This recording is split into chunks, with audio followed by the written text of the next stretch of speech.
R&B singer Keri Hilson recently went on The Breakfast Club and admitted that those lyrics to the Turning Me On remix, where she was dissing Beyonce, she didn't write them, and she didn't even want to sing the song. Polo wanted me to do a remix to Turning Me On. It wasn't happening quick enough for him. I take off, we fly in. He had another writer in our camp at the time. He had her write this. So he played it for me like this is the remix because I'm thinking I'm coming in to go write a remix to Turning Me On. Like, Mhm. automatically I'm like, that's I'm not saying that. The whole time it was begrudgingly that I went through with his request, but it was like a promise, like you can write your own if you sing this, and then it leaked. So it was all part of the plan. So I wasted my time even working on my own verse What because what that did was you what he wanted to happen. This is Ester Dean's initial apology. I submitted a lot of verses for that remix. One got picked, and it was co-written with Keri. Looking back, it was childish and didn't age well. I see how it hurt people, especially women, and I take full accountability. I've worked with and supported many women since, but that doesn't erase the moment. I'm sorry for my part in it. Growth is real, and so is this apology. That apology does feel a little loaded, though. And Esther is a writer, so there's something a little deliberate about how she said what she said. I think, especially with the uh, one that was picked and co-written with Keri. There's a little language in here that has me a little curious. The internet being the internet, who knows what people are saying to Esther, but it did require her to release another apology, I guess offering some sort of clarity. Open letter from Esther Dean for Keri, for creatives, for the record. I've stayed quiet for a long time, but I believe in telling the truth, especially when the internet starts telling its own version of the story. Back in July 2008, I started working with Polo Don in Atlanta. Later, I moved to Los Angeles to write for Polo's artists over at Interscope. I wasn't famous. I wasn't chasing clout. I was in the studio day and night, writing 3 to 4 songs a day. No friends, no family, just work. Whenever the studio was open, I wrote. When Polo called, I showed up. That's who I was. Turning Me On remix. One night, Polo asked me to write a remix verse for Keri Hilson. Something street, something for the culture. He left the room and I sat there trying different ideas until I landed on these lines. I shot the sheriff, but wait till I shoot these itches down, down. Shoot these itches down, down. And your vision cloudy if you think that you're the best. You can dance, she can sing, but she needs to move it to the don't do it to him. She needs to go have some babies. She needs to sit down. She's fading. Tacky? Yes. Forced? No, that was me. I wasn't in the room with Keri writing this together. I didn't know her personally. She was already a star. I was just a writer trying to earn my place. I did my job and left. Keri came in another time and wrote her own verse, her pen, her voice. Ben had dollars, boy. Go on, get your money up. No, you ain't the only homie on me lined up. I ain't turning it off. I'm stay turning it on. Go on and tell these folks how long I've been writing your songs. I've been putting you on. Just check the credits, ho. And if you want me, you can find me in Decatur, ho, because you're turning me off. Just a quick sidebar here. I think that the pairing of the Esther Dean verse with the Keri Hilson lyrics makes this all entirely feel like it's about Beyonce, right? I think that there's a world, and I don't want to, just make assumptions, and I don't want to, make this neater than it has to be. But I think that there's a world because Keri Hilson is a very, very talented songwriter. She never had to get in front of the camera. If she would have just stuck to songwriting, if that's all she wanted to do, she would still like her credits would still be as crazy. Like this woman has written for Mary J. Blige, the Pussycat Dolls, many, many, many people. So that's not that.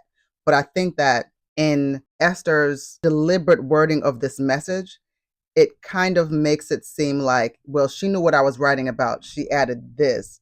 So it feels a little slightly like disingenuous. It's a little shady, Esther. It feels a little shady. I could be wrong, but it feels like you're like, oh no, hold on now. You wrote that because you heard this.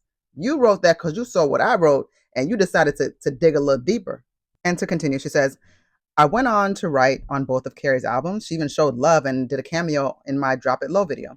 I even came on stage with her once, but life took us in different directions like it often does. For the record, I didn't work with Beyonce until years later when I signed to Roc Nation as a writer. There was no plot, no beef squad, no secret industry mission, just writers writing. Artists being artists, people trying to win. Keri was already massive. She didn't need saving. She was out here making history. Why speak now? Because while our stories may look similar now, back then they weren't. Keri was speaking on big platforms I didn't have access to, and it was her story to tell, not mine. I stayed writing. No hate, no shade, just truth. What Keri went through was sad. She's a great artist, a beautiful spirit, and she deserves grace. She took her lessons. I'll take mine. Respect always, Ester Dean.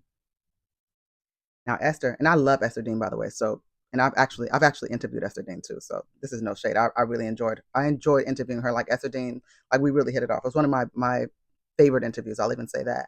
But that ain't got nothing to do with what I'm saying right now. That ain't got nothing to do with that. I love you, Esther, but this.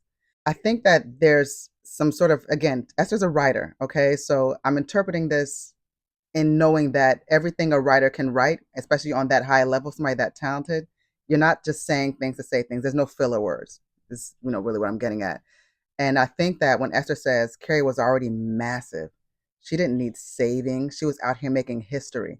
She's painting a picture that Keri was so big that she could have at that time rejected the record and moved on with her life, and none of this happens. So she's basically throwing the ball back in Keri's court to say, like, girl, please, like, I was just writing because I was just trying to, get a check. I was trying to make it in this world, and you were already this massive star. You didn't have to sing that record. That's on you. And then I wrote this, and then you wrote this. So, girl, what's tea? Like, who you mad at, me or yourself? You see, that's the energy, Esther. That's the energy, Esther. Whether it is or it isn't, that's how it looks. That's the energy. That's what I'm getting. Again, this is me just sitting from outside of the club, can't even get in, just telling you how I'm interpreting this. So look, guys, what you don't know is I scrapped a whole video for this because of this. Because I was getting ready to edit and get everything together so I can, just clarify it and just sort of give you guys a neat timeline and not be speaking for a million minutes. And then I see that Keri actually responded to the response. And this is what Keri had to say.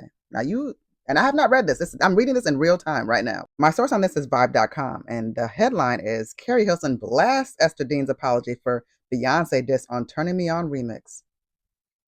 Well, well, well. Keri, however, wasn't letting that version of events fly. She took to the Shade Room's comments section to clarify that not only was the verse not a collaboration, but she also fought to soften the message. Dean, I personally don't think this is our fight to have. I've respected you on this matter for 16 years and attempted to do that again yesterday while finally expressing the truth when asked. But since you're coming to the table, let's be clear. You used the word co-wrote. I rewrote 3 lines in your verse, which was the only battle I won in the whole matter. But you weren't there when all this was going down, and we didn't write it together. These lines are mine. Been getting dollars, boy. Gone get your money up. No, you ain't the only homie on me line up. The softest section. Lines about a boy. Because not only did I strongly disagree with the unnecessary hateful sentiments towards other women, and I've never been a fan of the publicity stunt method, I also argued in my trail of attempts that this verse isn't even on subject with the original song, which is how I even got those 3 lines on the remix. They were taken from the lines in my phone that I mentioned in the full interview.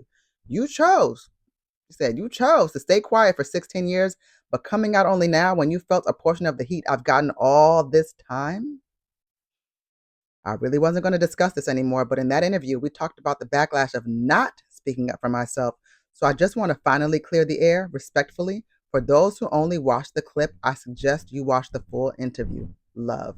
I'm not trying to be like armchair therapist, but this is just what I interpreted from that interview with the Breakfast Club. What I saw in Keri Hilson in that interview was somebody that was so broken by decisions that they felt weighed down by them. They felt almost defined by them.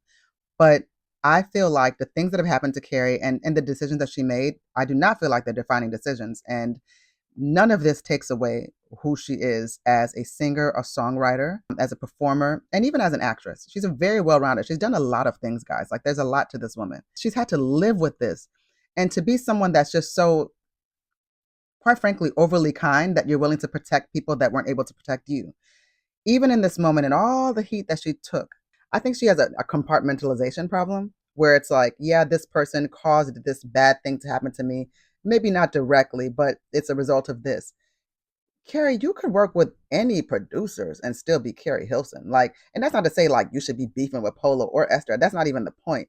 But my thing is that like you should not feel so manipulated by life or so nice that you can't. When you're on an airplane and they say to you, like, you have to put your own mask on before you can save anybody else, there just has to be a point in your life when you just put yourself first and you don't do things for the so-called greater good, or you don't do things for the machine, or you don't do things because, oh, this is what I said that you should do.